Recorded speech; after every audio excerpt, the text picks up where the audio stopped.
Howdy, folks, and pull up a chair to the campfire here at Grit and Gunsmoke. The West was a man's world, or so they said. A world of hard men with fast guns. But every now and then, the dust would settle, and you'd find that the truest grit and the straightest thing came from a place you'd least expect. Before we ride into this tale of a woman who refused to be broken, do this old storyteller a favor, hit that subscribe button and ring that notification bell. You won't want to miss a single hoofbeat of this story.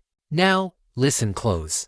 This is the story of Dustridge and the young woman who rode in to collect a debt written in blood. Her name was Eleanor McCall. The Texas sun was a cruel, indifferent god, and the town of Dustridge was one of its forgotten sacrifices. It was a handful of sun-bleached buildings clinging to the banks of a river that had given up its ghost years ago, its dry bed a pale, winding scar on the face of the earth. The people here were farmers and ranchers, folks whose lives were a constant, quiet struggle against the unforgiving land. But in the last year, a new, more malevolent drought had settled over the town, a drought of hope, caused by the shadow of the Black Spurs gang. They were horse thieves and extortionists, a pack of human coyotes led by a ruthless man named Jedediah Kane. They preyed on the weak, stealing livestock, demanding protection money, and enforcing their will with a casual, brutal violence that the town's timid, bought and paid for sheriff was powerless to stop.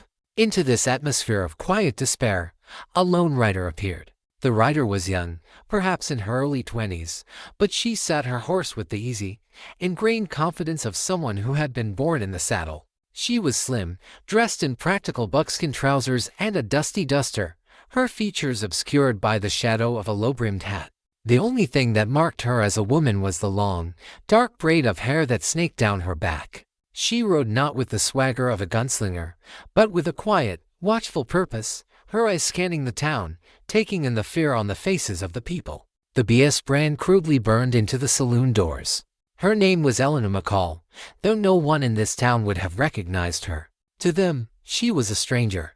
But to her, this town was a graveyard, the final resting place of her brother, Liam. Liam McCall had been the town's last spark of defiance. A brave, stubborn cowboy who had tried to rally the ranchers to form a resistance against the Black Spurs. 6 months ago, his body had been found in a dry gully, riddled with bullets. The sheriff had called it a tragic accident, a dispute with unknown rustlers. Lena, reading the terse, cowardly letter the sheriff had sent, knew it was a lie. Her brother had been murdered for his courage. Lena was not a stranger to this world. She had grown up on a horse ranch, her and Liam, their lives measured in the rhythm of hoofbeats and the scent of leather. But while Liam had stayed to fight for his home, Lena had left, seeking a different kind of life, a life beyond the dust and the struggle. Now, that life was a distant memory. She had returned to Dustridge not as the young girl who had left, but as the executor of her brother's will. She had come for the justice he had been denied. She dismounted in front of the livery, the only place that seemed to have any life left, a testament to the town's enduring connection to the horse. An old, grizzled man with a limp hobbled out. "A stall for my mare," Lena said, her voice clear and steady, betraying none of the emotion churning inside her. "And a bag of oats. I'll be in town a while." The old man, whose name was Gus, squinted at her, his eyes taking in the fine lines of her horse, the determined set of her jaw. "Don't get many visitors these days," he grunted. "Not the kind that plan on staying." "I'm not a visitor," Lena replied, pulling the saddle from her horse. "I'm Liam McCall's sister." The name hung in the air, heavy and dangerous. Gus's weathered face paled. He looked around nervously, as if the very name might summon the devil. "You best be careful, girl," he whispered, his voice urgent. "Saying that name out loud is like ringing the dinner bell for the Spurs." "That's the idea," Lena said, her voice cold. She left her horse in Gus's care and walked into the heart of the town. She saw it all, the fear, the hopelessness. She saw the blacksmith shop, its forge cold and silent because the Spurs had stolen his best tools. She saw the general store, its shelves half empty because the supply wagons were afraid to come through. Her destination was the sheriff's office. She found Sheriff Brody where she expected to, sitting behind his desk, a half-empty bottle of whiskey at his elbow, his eyes holding the dull, defeated look of a man who had sold his soul for a quiet life. "Sheriff," she said, her voice cutting through the stale air of the office. I'm Elena McCall. I'm here about my brother's death. Brody looked up, his face a mixture of shock and terror. That business is closed, he stammered. It was Wrestlers. Nothing to be done. You and I both know that's a lie, Lena said, her gaze unwavering. She placed her hands on his desk and leaned forward, her voice dropping to a low, intense whisper. Liam wrote to me. He told me about the Black Spurs. He told me about Jedediah Kane. And he told me he was going to you for help. You turned your back on him, didn't you, Sheriff? The sheriff's face crumpled. He was a weak man, not an evil one, and the weight of his own cowardice was a heavy burden. What was I supposed to do? He pleaded. They're animals. They would have killed me. They would have burned the town down. They're killing this town anyway, Lena countered, her voice sharp as a spur. They're just doing it slowly. She left him to his whiskey and his shame. She had not come for his help. She had come to confirm what she already knew. In Dustridge, the law was a ghost. Her next stop was the saloon, the den where the Black Spurs held court. As she pushed through the swinging doors, a wave of silence fell over the room. The patrons, a mix of frightened locals and swaggering outlaws, all turned to stare at the young woman who had just walked into the heart of the lion's den. At a back table, 4 members of the gang were playing cards. Their leader was a hulking man with a brutal, scarred face. This was Kane's second in command, a man they called Haas. He looked up, a slow, predatory grin spreading across his face as he took in the sight of the lone woman. Well, now, he drawled, his voice a low rumble. Look what the cat dragged in. You lost, little lady. Lena ignored him. She walked directly to the bar. Whiskey, she said to the terrified bartender. Haas's grin faltered. He was not used to being ignored. He stood up, his chair scraping loudly on the floor, and walked over to her. He was a mountain of a man, and he loomed over her, his shadow falling across her like a shroud. I asked you a question, he said, his voice laced with menace. You deaf? Lena took the glass of whiskey the bartender poured, her hand steady. She turned slowly to face the man. She had to look up to meet his eyes. She was not intimidated. She was a rider, and she had faced down charging bulls and spooked stallions. This was just another animal, full of sound and fury. No, she said, her voice as calm and cool as a river stone. I'm not deaf. And I'm not lost. She took a small sip of the whiskey. I'm exactly where I'm supposed to be. She looked him up and down, her gaze clinical, dismissive. I'm here to see the man who runs this dog pack. I'm here to see Jedediah Kane. Tell him Liam McCall's sister wants a word. The saloon was so quiet you could have heard a pin drop. Haas's face went from a sneer to a mask of pure, murderous rage. To be challenged, to be dismissed, by a girl, in front of his own men and the entire town, was an insult that could only be answered with violence. His hand dropped to his gun, but Lena was already moving. In a single, fluid motion, she threw the contents of her whiskey glass into his eyes. He roared in pain and surprise, stumbling back, clawing at his stinging face. In that split second of distraction, Lena did not draw a gun. She slid a long, wicked-looking skinning knife from a sheath hidden in her boot. She didn't attack. She simply held it, the blade gleaming in the lamplight, her expression a mask of cold, deadly promise. She did not need to speak. The message was clear. I am not a victim. I am not afraid. I am a hunter. She backed away slowly, never taking her eyes off the sputtering, enraged outlaw. She reached the swinging doors, pushed through them, and vanished back into the dust-swept street, leaving behind a saloon full of stunned men and a profound, terrifying new reality. The spark of defiance that had been extinguished with Liam McCall's death had not just been rekindled. It had returned as a wildfire. Lena's single-handed defiance in the saloon was a spark thrown into a pile of dry tinder. It did not immediately ignite a revolution, but it sent a shockwave of whispers and a dawning, dangerous hope through the beaten-down ranches and homesteads that dotted the valley round Dustridge. The story was told and retold in hushed tones around supper tables. A slip of a girl, Liam McCall's sister, had faced down the brute Haas and had walked away, leaving him blinded by whiskey and sputtering with rage. It was a small act, but in a community starved of courage, it was a feast. Lena knew she was now a marked woman. She did not wait in town for the Black Spurs' inevitable, brutal retaliation. She saddled her mare, a fine-boned, intelligent animal named Whisper, and rode out, not to flee, but to gather her army. It was not an army of gunfighters she was seeking. It was an army of the forgotten. She rode to the small, struggling ranches, the ones nestled in the draws and canyons, the ones most vulnerable to the Spurs' raids. These were the people who had lost the most, the ones whose herds had been thinned by theft, whose fences had been cut, whose spirits had been slowly, methodically broken. Her first stop was the homestead of the Garcia family, a place where she and Liam had often played as children. She found old man Garcia, his face a roadmap of grief and hardship, staring out at a corral that held only a handful of scrawny cattle. The Spurs had taken the rest a month ago. "Elena," he said, his voice a dry rasp, using her given name. "It is good to see you, child. But it is not safe for you here. They will come for you. They will come for all of us, sooner or later, until there is nothing left to take." Lena replied, her voice quiet but firm. "I am not here to hide, Mr. Garcia. I am here to finish what Liam started." She was met with skepticism, with the weary, deep-set fear of men who had already fought and lost. They saw a young woman, her face still holding the softness of youth, not a savior. They saw Liam's sister, and they remembered how his own brave stand had ended in a shallow grave. But Lena was not Liam. He had been a man of grand speeches and defiant stands. Lena was a writer, a strategist. She did not speak of grand battles or glorious victories. She spoke of survival. She spoke in the practical, hard-bitten language they understood. "They are strong when they ride together," she explained, her voice steady as she spoke to a small, wary gathering of ranchers at the Garcia homestead. "But they are arrogant. They believe we are scattered. They believe we are weak. We will use that. We are not gunfighters. We are ranchers. We know this land. We know its secrets. The canyons, the gullies, the hidden springs. This land is our greatest weapon.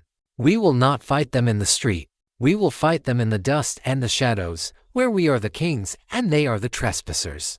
She began to win them over, not with promises, but with a plan. She proposed a network, a community watch born of desperation. They would use riders, young boys and girls on fast ponies, to create a line of communication between the ranches. A single, distant fire on a hilltop would be a warning. 3 fires would be a call to arms. They would no longer be isolated victims. They would be a single, interconnected organism. Her first true ally came in the form of Maria Garcia, the old man's fiery, black-haired daughter. Maria, who had been a childhood friend, was now a young woman whose grief had been forged into a hard, defiant anger. She saw in Lena not just a leader, but a kindred spirit. "My father is too old to fight," Maria said to Lena in private, her dark eyes flashing. "But I am not. They took our future. It is time we took something back." Together, Lena and Maria became the heart of the resistance. They rode from homestead to homestead, their quiet determination slowly chipping away at the years of fear.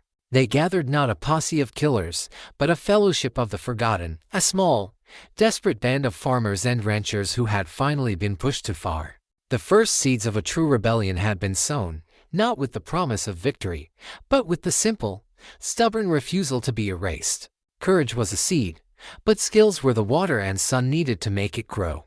The ranchers of Dust Ridge had the will to fight, but they were not fighters. They were men of the earth, their hands calloused by rope and plow, not by the cold steel of a revolver's grip.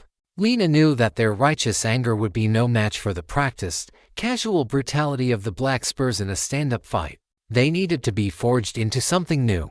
She found her forge and her blacksmith in the most unlikely of places, the town's own livery stable. Gus, the old, grizzled man with the limp, had been a quiet, background figure in the town's life for as long as anyone could remember. He was known for his uncanny ability with horses and his sour, taciturn demeanor. Lena, acting on a gut feeling, approached him one evening, just as he was closing up. "Gus," she said, her voice direct, "I need your help. Not with my horse. With my aim." The old man stopped, a curry comb in his hand. He looked at her, his one good eye a sharp, discerning blue. He had seen the fire she had lit in the town. He had seen her face down Haas in the saloon. He had seen the ranchers gathering, their faces set with a new, dangerous purpose. He hobbled over to the livery doors and slid the heavy iron bar into place.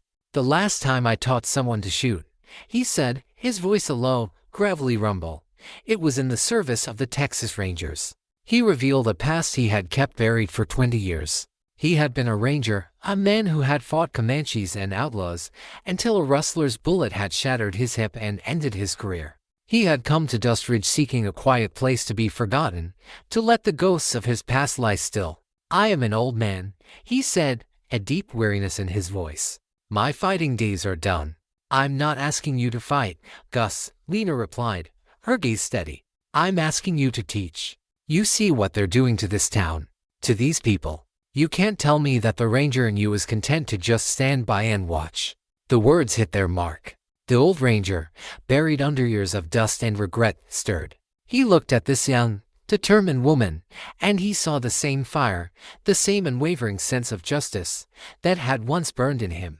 He sighed, a long, ragged sound. In the canyon behind the old mission, he grunted. 2 hours after sundown. "Don't be late." Thus began a series of secret, grueling training sessions. The Hidden Box Canyon became their classroom and their crucible. Gus was a harsh, demanding teacher. He was not training a lady for a shooting competition, he was preparing a soldier for war. "The gun is not a toy," he would rasp, as he forced Lena to hold a heavy Colt revolver at arm's length until her muscles screamed. "It is a part of your hand. It is the extension of your will. You do not think about aiming. You feel it." He taught her the deadly mathematics of a gunfight. How to draw in a single, fluid motion. How to use cover. How to control her breathing. How to shoot with both eyes open, always aware of her surroundings. He taught her that the first shot was not always the most important. Sometimes, it was the last one. The one fired when your hands were shaking and your heart was about to burst from your chest. Simultaneously, Lena became a teacher herself. She took the ranchers, her small, willing band of rebels, and she taught them what she knew. She was not a gunfighter, but she was a writer, and she understood the tactics of the land.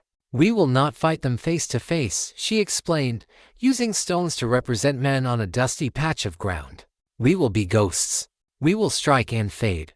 We will use the canyons as our allies, the night as our cloak." She taught them to ride in formation, not as a cavalry charge, but as a silent, coordinated unit. She developed a series of signals, the call of a hawk, the flash of a mirror that would allow them to communicate over long distances. She turned their intimate knowledge of the local terrain, once a simple tool of their trade, into a sophisticated tactical map. The chapter is a montage of this dual training. We see Lena, her hands raw, her ears ringing, firing at tin cans under Gus's critical eye, her frustration slowly giving way to a cold, deadly proficiency. And we see the ranchers, clumsy and uncertain at first, practicing their riding formations in remote valleys, their individual skills slowly coalescing into the strength of a unified group. They were no longer just a collection of frightened farmers.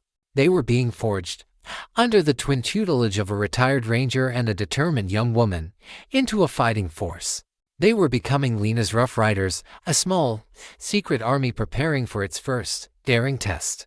Words and warnings were no longer enough. The ranchers of Dust Ridge, now bound by a shared purpose and honed by weeks of secret training, were ready for their first true test. Lena knew that their inaugural act of defiance could not be a simple skirmish. It needed to be a powerful, symbolic blow. A strike that would not only hurt the Black Spurs financially but would also shatter their reputation and ignite a true fire of hope in the hearts of the townspeople. Her target was not a man, but the very symbol of the Spurs' power and the source of the ranchers' suffering, the horses they had stolen. Jedediah King kept his main herd, a collection of the finest animals stolen from a dozen different homesteads in a hidden, well-guarded corral deep in the Badlands, a place known as Devil's Jaw Canyon. The plan was audacious, a masterstroke of horsemanship and stealth. They would not go in guns blazing. They would conduct a silent, ghostly raid, not to kill, but to liberate. They would steal back what was rightfully theirs. The chapter is a detailed, tense narrative of the raid itself. Lena, acting as the mission's commander, handpicks a small, elite team of the 5 best riders from her new posse, including the fiery and capable Maria Garcia. Gus, The old ranger provides the critical intelligence, a crude but accurate map of the canyon's layout and the guard's patrol routes. Information he has painstakingly gathered from his contacts and his own quiet observations. The raid takes place on a moonless, windy night, the howling of the wind a perfect cover for their approach.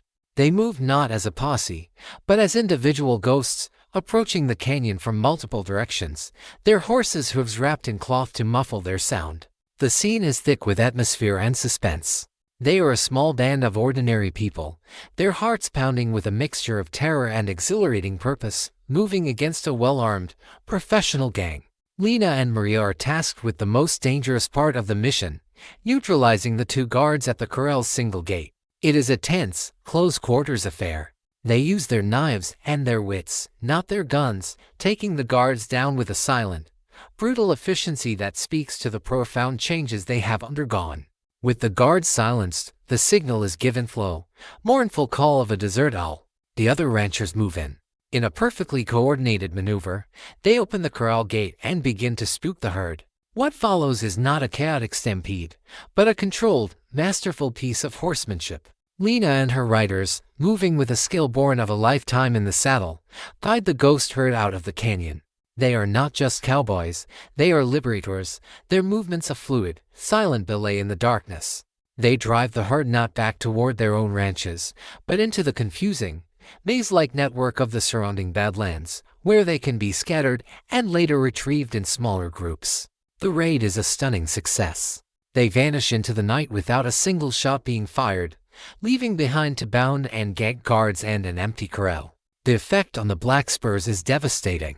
The next morning, Jedediah Kane and his men are met not with the sight of their stolen wealth, but with a profound and humiliating emptiness. They have been outmaneuvered, outsmarted, and outridden. Their reputation as masters of the horse, the very foundation of their power, is left in tatters.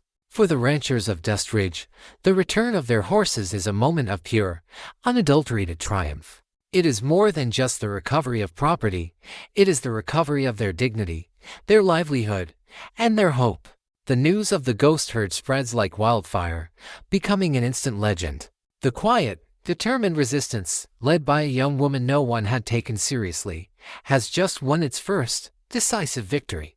Lena McCall has proven that their enemy is not invincible. The humiliation of the ghost herd raid sent Jedediah Kane into a cold, calculating rage. He was a man who had built his power on a foundation of fear and brute force, and he had just been made to look like a fool by an enemy he could not see. He knew he was not dealing with a simple group of disorganized ranchers. He was dealing with a leader, a strategist. He realized that a direct, brutal retaliation would be playing right into their hands. He needed to be smarter. He needed to cut the head off the snake. His response was insidious.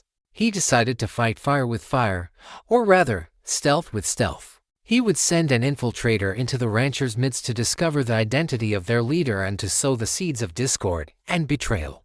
A new figure arrives in the Dust Ridge Valley. He calls himself Silas, a quiet, charming man who claims to be a rancher from a distant county, driven from his own land by a similar gang of outlaws. He buys the old, abandoned Miller homestead, a piece of land strategically located between several of the ranches in Lena's alliance. Silas is the perfect serpent. He is handsome, helpful, and full of stories of his own hardships that resonate deeply with the struggling ranchers. He offers his assistance, helps mend fences, and shares his meager supplies. He quickly ingratiates himself with some of the more trusting members of the community, his charming demeanor a perfect camouflage for the viper beneath. He is, in fact, Kane's most intelligent and ruthless lieutenant, a man known for his cunning and his complete lack of conscience. His mission is simple: gain the trust of the resistance, identify the ghost who leads them, and either kill them or lead the entire group into a final, definitive trap. The chapter becomes a tense, slow-burning game of suspicion and espionage. Lena, with the sharp, cautious instincts of a wild animal, is immediately wary of the newcomer. He is too polished, his story too perfect. She sees in his eyes a cold, watchful intelligence that does not belong to a simple, down-on-his-luck rancher. She and Silas begin a quiet, deadly battle of wits. He tries to get close to her, to charm her, to win her confidence. She, in turn, keeps him at arm's length, testing him, watching him, trying to find a crack in his carefully constructed facade. The tension is palpable. The other ranchers are divided. Some, like the fiery Maria, share Lena's suspicions. Others, worn down by the long struggle, are seduced by Silas's promises of support and his charismatic personality.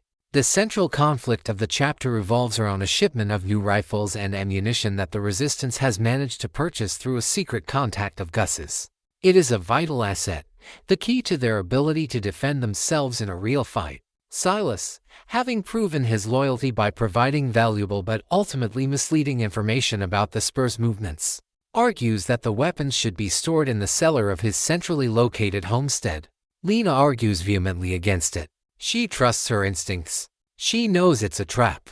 But some of the other ranchers, swayed by Silas's logic and tired of the constant risk of hiding the weapons in their own homes, begin to side with him. For the first time, Lena's leadership is questioned.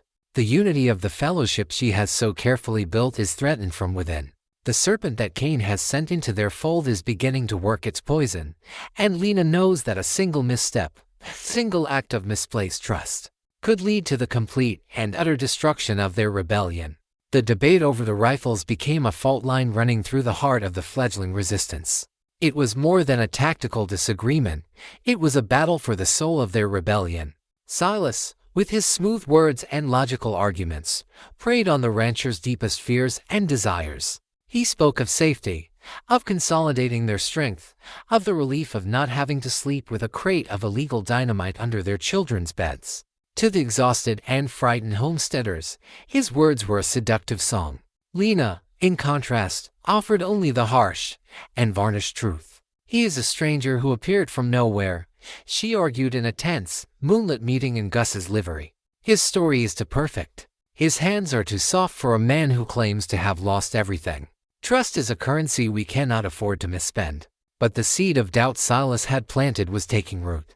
A respected rancher, a man named Henderson whose own barn had been burned by the Spurs, spoke for the waverers. "Lena, we trust you," he said, his voice heavy with weariness. "But we are not soldiers. We are ranchers. We are tired of the fear. If Silas is willing to take the greatest risk, perhaps we should let him." Seeing the divide, Silas saw his moment to spring the trap. He knew he couldn't just win the argument.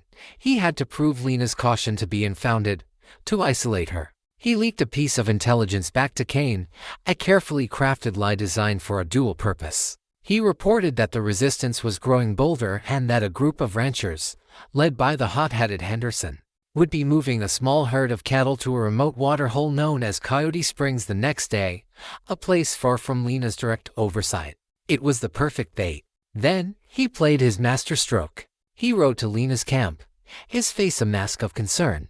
"I have a bad feeling, Lena," he said, his voice laced with sincerity. "I overheard some of Cain's men talking in town.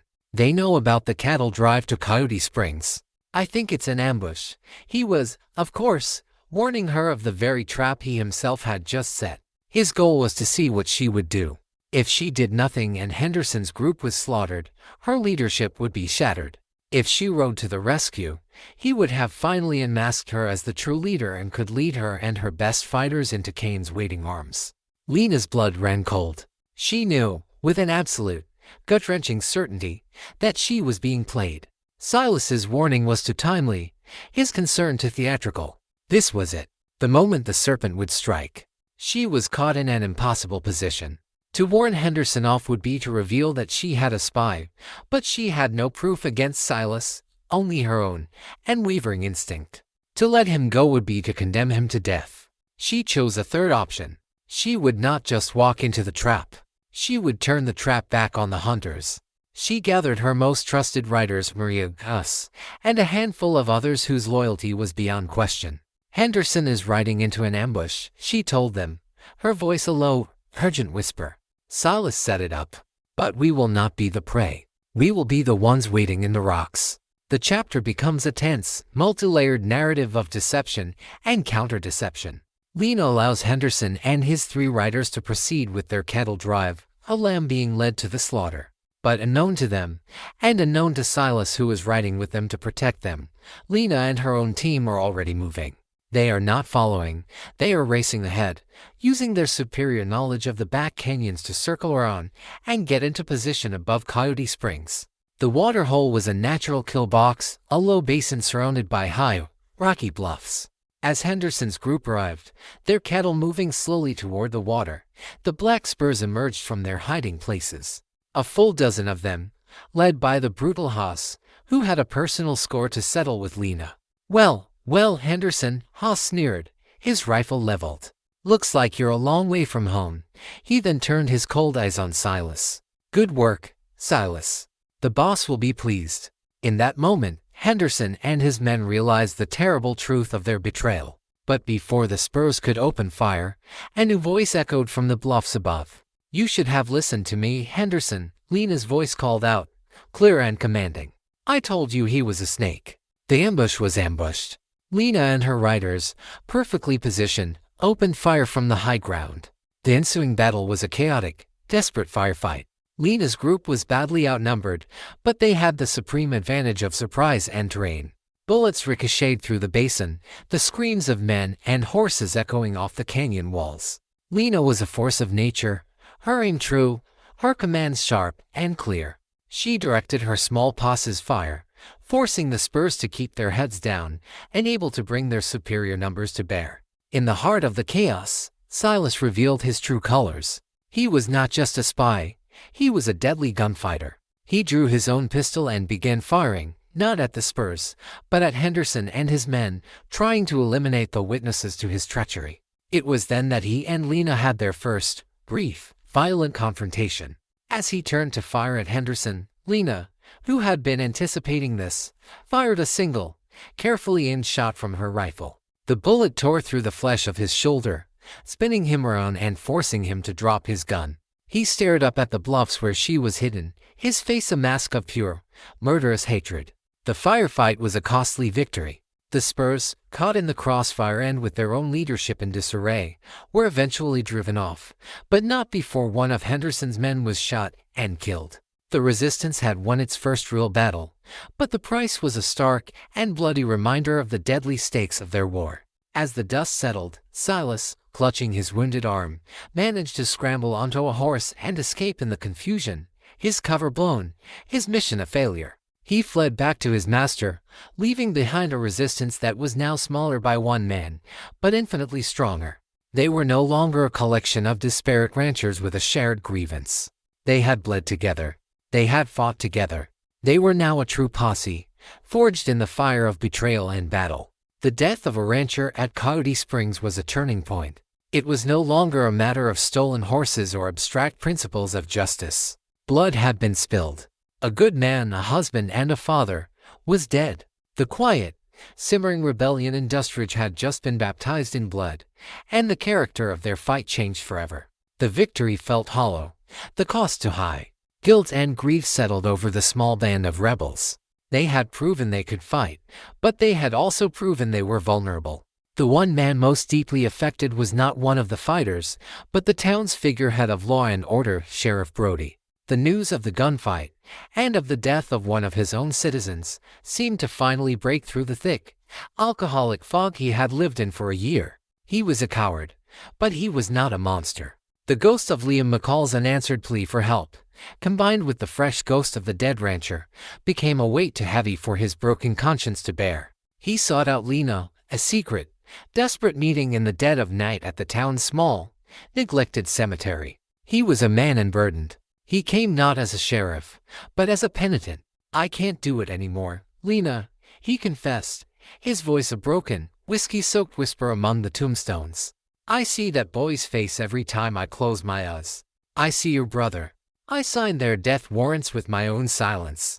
Lena listened, her own heart a cold, heavy stone. She had nothing but contempt for this weak, broken man. But she also saw in his desperation a potential tool, a way to claim the one thing her small rebellion lacked, legitimacy. Your grief is a bit late, Sheriff, she said, her voice devoid of sympathy.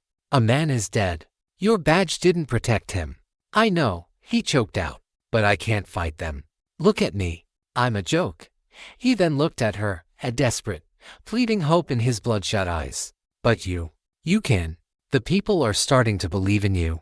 You're the only real law this town has left. He fumbled in his coat and pulled out a small, worn leather book and a tin star, a spare from his office. I can't fight them, he repeated, his voice gaining a strange, new firmness. But I can still uphold the law. In my authority as the duly elected sheriff of this county, I am officially deputizing you, Alana McCall, and any man who rides with you, to act as a posse with the full authority of my office to pursue and bring to justice the members of the gang known as the Black Spurs. It was an act of profound, desperate courage. By signing the official commission, by handing her that star, he was signing his own death warrant if Kane ever found out. But he was also, in that single act, transforming Lena's war. She was no longer a vigilante. She was no longer a ghost leading a mob. She and her riders were now a legally sanctioned posse. Their actions, from this point forward, would be protected under the color of law. It was a shield, a powerful symbol that would rally the last of the wavering townspeople to their cause. And it was a sword, a declaration to Jedediah Kane that the broken, bought and paid for law of Dustridge had just been reforged into a weapon aimed directly at his heart. Lena took the star. It was heavy in her palm. She did not pin it to her duster. That was not her way. But she accepted the authority it represented. The news of the sheriff's posse, as it came to be known, spread through the valley. It was an act of open defiance, a line drawn in the dust. The ranchers, who had been acting in the shadows, now rode with a new, bold confidence. Jedediah Kane, learning of this development from a furious Silas, was enraged. His complete control over the town, his manipulation of its laws, had been completely severed. He was no longer just dealing with a troublesome ghost. He was now facing the legitimate, armed extension of the law itself. His war against Lena McCall and her rebels was about to become total. Jedediah Kane's rage was a palpable thing, a poison that seeped out from his ranch headquarters and into the very air of the valley. The formation of a legally sanctioned posse, led by the ghost who had haunted him, was not just a challenge, it was an act of outright secession. It was a declaration that his kingdom of fear was no longer recognized. Beaten strategically and now politically outmaneuvered, he abandoned all pretense of subtlety. If he could not control Dustridge, he would burn it to the ground. To do this, he needed more than the demoralized remnants of the Black Spurs. He needed a true instrument of terror, a man as single-minded and devoid of conscience as he was. He sent a rider south, to the lawless border territories, with a message and a heavy purse of gold. He summoned his brother. The man who rode into the Spurs camp a week later was the physical embodiment of a High Plains nightmare. He was known only as the Preacher. He was a tall, gaunt figure dressed in a long, funereal black coat, even in the blistering Texas heat. His face was pale and hawk-like, and his eyes held the flat, dead calm of a fanatic. He carried a Bible in one hand and a sawed-off shotgun in the other. He was a man who had twisted faith into a justification for slaughter, who would quote scripture as he burned a family in their home. He was not just an outlaw, he was a holy terror, Cain's devil's right hand. The Preacher did not come alone. He brought with him a half-dozen of his own hand-picked acolytes, killers of a similar, chilling breed. Their arrival marked a dark and bloody escalation of the war. Their mission was not to reclaim stolen horses or to enforce extortion. It was to wage a campaign of pure, unadulterated terror. They were to break the will of the resistance by destroying everything they held dear. The attacks began without warning. They descended upon the outlying ranches not as raiders, but as a plague. The first to be hit was the Henderson homestead, the home of the rancher who had been killed at Coyote Springs. The Preacher and his men did not steal or demand. They simply rode in at dusk, dragged the grieving widow and her children out into the yard, and forced them to watch as they set fire to their home, their barn, everything they owned. The wages of sin is death, the Preacher intoned, his voice a calm, chilling whisper against the roar of the flames, but the Lord sometimes allows for purgatory on this earth. They left the family with nothing but the clothes on their backs and a message of absolute despair. The war was no longer about land or money. It was about survival. Lena and her posse were thrown onto the defensive. They were no longer the hunters, they were firefighters, protectors, spread thin across the valley, trying to anticipate the Preacher's next move. The chapter becomes a series of desperate, running skirmishes. Lena and her riders race from one ranch to another, trying to fend off the attacks, to save families from the righteous fire of the madman. The strain on their small group is immense. They are exhausted, outnumbered, and for the first time, they are fighting a defensive war on their own land. The emotional toll is heavy. Lena is forced to make impossible choices, which ranch to defend, which family to save, knowing that she cannot be everywhere at once. She sees the terror in the eyes of her people, the very terror she had fought so hard to extinguish. But the preacher's brutality has an unintended effect. It does not break the spirit of the resistance, it forges it into something harder, more unbreakable. The ranchers, seeing their homes burn, their families threatened, lose the last vestiges of their fear. There is nothing left to be afraid of. All that remains is a cold, hard, and absolute resolve to fight to the last man, woman, and child. The preacher, in his attempt to terrorize them into submission, has instead turned them all into soldiers. The final, bloody confrontation is now inevitable. Lena knew they could not win a defensive war. The preacher's campaign of terror was designed to stretch them thin, to bleed them dry, to break them with 1,000 small cuts. She had to force a final, decisive confrontation. She had to lure the entire Black Spurs gang, Cain and his brother included, into a single kill zone of her own choosing. She needed the ultimate bait, not cattle, not rifles, but the one thing that Cain and his men understood above all else, horses. The finest herd in the valley. With the help of Gus and the other ranchers, she gathered a prime herd of over 100 horses, including her own prized mare, Whisper. It was an enormous gamble, a scorched earth policy of their own. They would risk their most valuable assets in a single, desperate roll of the dice. The chosen location for the trap was a long, narrow, and treacherous passage through the Badlands known as Hell Canyon. It was a perfect natural fortress, with high, rocky walls, a winding path, and numerous ambush points. The plan was set in motion on the night of the full moon. Lena and a small group of riders drove the massive herd directly toward the Black Spurs' main camp, a deliberate, audacious provocation. They made sure they were seen, then veered off, driving the herd into the mouth of Hell Canyon. The bait was too tempting to resist. Cain, his greed and ego overriding his caution, saw a chance to crush the rebellion and reclaim his status in one fell swoop. He gathered his entire remaining force in nearly 30 men, including the preacher and his acolytes, and gave chase, riding headlong into the trap. The chapter is a massive, chaotic, and epic action sequence. The Battle of Hell Canyon. As the Black Spurs thunder into the narrow canyon, the trap is sprung. High above on the canyon rims, the rest of Lena's posse, the ranchers she had trained, are waiting. They trigger a rock slide, sealing the entrance to the canyon. The gang is trapped. What follows is a brutal, running gun battle in the moonlight. The canyon becomes a death trap, a storm of hoofbeats, ricocheting bullets, fire, and choking dust. The ranchers, using their superior knowledge of the terrain, rain down fire from above. But the centerpiece of the battle is Lena. She is not on the cliffs with the other riflemen. She is on horseback, in the heart of the chaos, a whirlwind of deadly grace. She and her best riders engage the Spurs in a mounted, running battle, a form of combat they had perfected, but which the Spurs, now disorganized and panicked, are unprepared for. She is a field commander, her voice cutting through the din, directing her riders, harrying the enemy, a phantom in the moonlit chaos. Her primary target is Jedediah Cain. She finally confronts him in the heart of the fiery, smoke-filled canyon. Their final duel is not a static showdown, but a desperate, brutal chase and gunfight on horseback, a true testament to the Western genre. They gallop through the heart of the battle, their pistols blazing, a personal war in the midst of a larger one. Lena, the superior rider, finally gains the advantage. She wounds Cain, forcing his horse to stumble. As he falls, she dismounts, her own pistol leveled. At the same time, she is confronted by the preacher, who emerges from the smoke, his shotgun raised, a fanatical gleam in his eyes. The final, climactic moment is a three-way standoff, Lena, the wounded but still dangerous Cain, and the mad preacher.